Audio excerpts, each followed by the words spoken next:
After the missile attack நாங்கள் கத்தார்லேருந்து travel பண்ணி வர்றது ஒரு ரொம்ப எக்ஸைட்டடாக இருந்துச்சு. ஏர்போர்ட்டை பார்த்த உடனே ஒரு தனி விதமான சந்தோஷமாக இருந்துச்சு.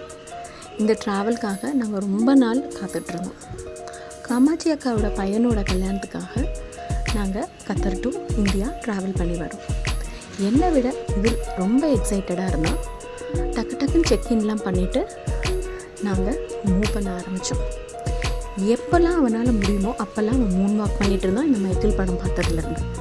ஸோ அவன் மூன் வாக் பண்ணி நாங்கள் போயிட்டுருக்கோம். தென் ஆஸ் யூஷுவல் அவனுக்கு ஏர்போர்ட் பார்த்தாலே தனி பசி வந்துடும். அங்கே இருக்கிற பிஸாவும் சாப்பிட்டுட்டு நாங்கள் ஃப்ளைட்டுக்குள்ளே போனோம். ஃப்ளைட்டில் இந்த வட்டம் நாங்கள் பகலில் ட்ராவல் பண்ணனால ரொம்ப அழகாக எங்களால் அந்த மேகங்களை பார்க்க முடிஞ்சு. அந்த டிஃப்ரெண்ட் ஷேட்ஸ் ஆஃப் அட்மாஸ்பியர் எங்களால் பார்க்க முடிஞ்சு. Blue colour, violet colour, yellow கலர்னு நிறைய பார்க்க முடிஞ்சு. எக்ஸாக்ட் கலர் எங்களால் வீடியோ பண்ண முடியல. பட் எதெல்லாம் முடியுமோ அதெல்லாம் நான் வீடியோ பண்ணி வச்சுருந்தேன். அந்த சன்னோட ரேஸில் வர அந்த கலர்ஸ் பார்க்கவே புதுசாக இருந்துச்சு.